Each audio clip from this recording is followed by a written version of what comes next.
माँ पुराण। भाई, जिस औरत ने किसी बच्ची को 20 साल तक पाला, उसकी पूरे जीवन तारीफ करे तो उसमें बुराई क्या है? क्यों बुरा लगता है भाई कि बहू जब माँ की तारीफ करती है? लेकिन तारीफ कैसी, जरा देखिए तो। ओहो माँ जी, ये रंग! अरे कैसे रंग के कपड़े पहने हैं आपने? हुआ क्या है आपको? अरे क्यों, क्या हुआ इस रंग में? इस रंग की तो 4 साड़ियाँ और हैं मेरे पास। वाह माँ, क्या जच रही हो। कहाँ जा रही हो आज? ओहो, हुआ क्या है आप लोगों के टेस्ट को? कुछ भी मतलब। अरे ये भड़काऊ रंग आपकी उम्र में अच्छा थोड़ी ना लगता है। भड़काऊ?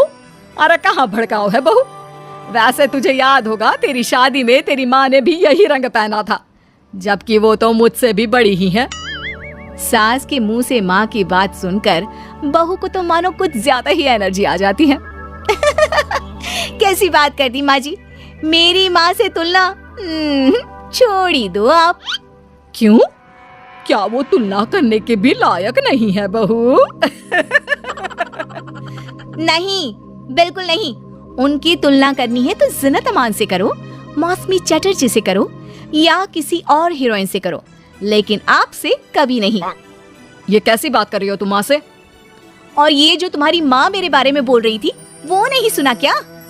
सास बहू का झगड़ा फुल ऑन शुरू हो चुका था। बेटे ने भी भलाई समझी कि वो वहां से खिसक जाए। अब अच्छा, मैं ऑफिस जा रहा हूँ, वैसे भी बहुत देर हो गई है। हाँ, जाना, तुझे क्या लेना देना। ये कल की आई, मुझे कुछ भी बोले तो। माँ मैं वो। हाँ, मैं तो कल की आई हूँ ना, और आप कान खोलकर सुन लीजिए। पति है ये मेरे, ऐसे ही माँ का पक्ष लेते रहे ना तो कल की आई कल को चली भी जाएगी। अरे मैं वो। तभी बेटे का फोन बजता है। थैंक गॉड, सही वक्त पर फोन बजा। हाँ, मैं आ रहा हूँ। अच्छा माँ, बाहर दोस्त आ गया है, उसी के साथ जाना है ऑफिस, मैं चला। बेटा मौका देखकर खिसक तो जाता है, लेकिन सास बहू के बीच बहू की माँ को वहीं छोड़कर। मेरी माँ उम्र जानती है उनकी? अरे अभी 25 की भी नहीं हुई है वो। 25 की वो नहीं तो 22 की तू कैसे? अरे 3 साल में ही पैदा कर दिया था क्या? तो कर दिया था तो? अरे पता है ना पहले कितनी जल्दी शादी हो जाती थी। अरे हो जाती थी जल्दी शादी, माना, लेकिन इतनी भी नहीं कि बच्ची गोद से भी ना उतरे और ससुराल भेज दे। अरे बहू, तू ना बहुत बकवास करती है। अरे खुद सोचती भी नहीं कि क्या क्या बोले जा रही है। खैर, उस दिन का मैटर तो किसी तरह बंद होता है, लेकिन बहू के अंदर माँ का कीड़ा एक दिन फिर उछल पड़ता है। अरे ये क्या माँ जी, आज तो त्योहार है, कुछ और बना लेती। ये थोड़े से खाने से कोई त्योहार मनता है क्या? अरे देखो क्या क्या नहीं है, गुलाब जामुन, दही बड़े, 5 तरह की सब्जी, और तो और पुलाव, रायता। और माँ ये क्या है? बेटा ये घेवर है, देसी घी के घर पर बनाए हैं मैंने। टेबल पर रखने तक की जगह नहीं है। माँ इतना कुछ बना लिया। सही बात है, जिसके घर पर इतना सही बन जाए उसके लिए तो यही बहुत है। एक मेरी माँ को देखो, अरे त्योहार हो या आम दिन, इतनी वैरायटी बनाती है कि पूरे घर की जमीन कढ़ाई, कुकर और कटोरी से ही भरी रहती है। कम से कम 75 तरह का खाना बनाती है, 75 तरह का। सास बोलने ही वाली होती है कि बेटा माँ को शांत रहने का इशारा करता है, लेकिन सास तो भाई सास होती है, कहाँ मानने वाली। अच्छा तो ये बात है, तो बहू जरा ये भी बता दे कि इतना खाना वो कितने दिन में बनाती है और खाता कौन कौन है? बहू जिसके फेंकने की सारी सीमा खत्म हो चुकी थी। खाता? अरे पूरा मोहल्ला खाता है, और माँ ये सारा 75 तरह का खाना सिर्फ और सिर्फ 10 मिनट में बनाती है। अब बताओ, कर सकती हो क्या तुलना मेरी माँ के साथ? बड़ी आई। नहीं बहू, मैं तो मान गई तेरी माँ को। अरे 3 साल की उम्र में बच्चा और 10 मिनट में पूरे मोहल्ले के लिए 75 तरह का खाना। ना जी ना, मैं तो तुलना करने का सोच भी नहीं सकती। सास के मुंह से ये बात सुनकर बहू तो मानो 7वें आसमान में पहुंच जाती है, और सास को बातों बातों में हराना, और वो भी जब सास झुककर इस बात को मान ले, ऐसा तो किसी भी बहू की जिंदगी में हो जाए तो। लेकिन जैसा कि हमने पहले भी कहा था कि सास सास होती है। सुन बेटा, ये बहू के साथ रहना और इसकी फालतू की बकवास सुनना, अरे मेरे तो कान खराब हो रहे हैं। ऐसा लगने लगा है जीवन में मैंने तो कुछ किया ही नहीं। अरे माँ, तू भी कहाँ उस पागल से तुलना कर रही है?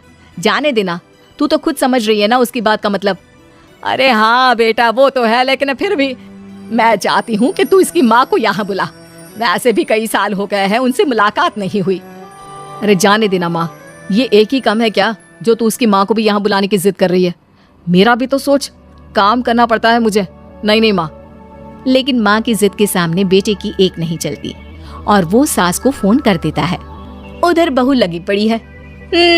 मेरी माँ तो अपनी बहू के पैर दबाती है, पता है आपको? अरे बस कर बहू, अब नहीं सुनी जाती तेरी माँ की तारीफ। अरे बहू के पैर कौन सी सास दबाती है? यही तो बात है मेरी माँ की, मेरी माँ दबाती है।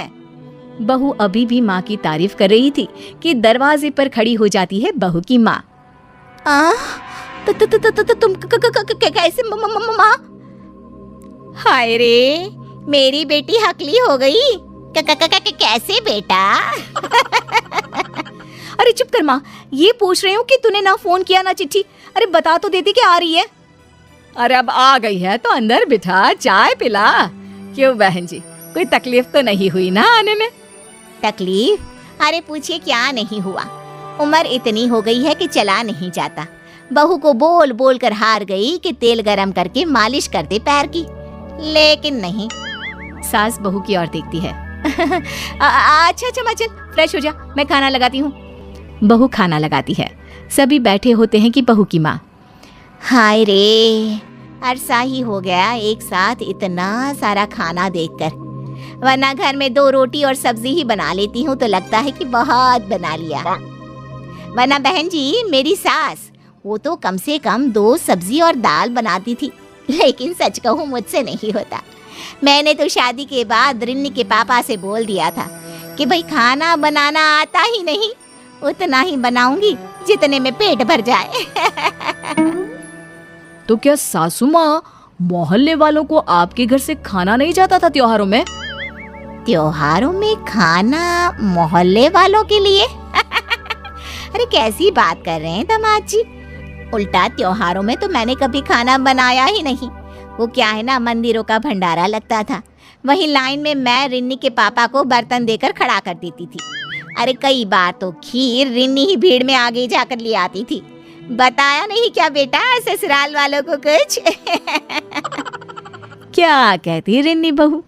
चेहरा लाल और शक्ल पर 12 बजे थे। अब क्या बताए बहन जी, काम करने का शौक ही नहीं रहा और आलसी तो मैं इतनी थी कि क्या बताऊं। रिन्नी को तो मैंने पैदा भी 43 साल की उम्र में किया। सब बोलते थे बुढ़ापे में बच्चा पैदा कर रही हो। अब तो बस सारी हदें पार चुकी होती है। बिना किसी से कुछ कहे रिन्नी बोल पड़ती है, माँ जी मुझे माफ कर दीजिए, मैं तो बस मजाक करती थी आप लोगों से।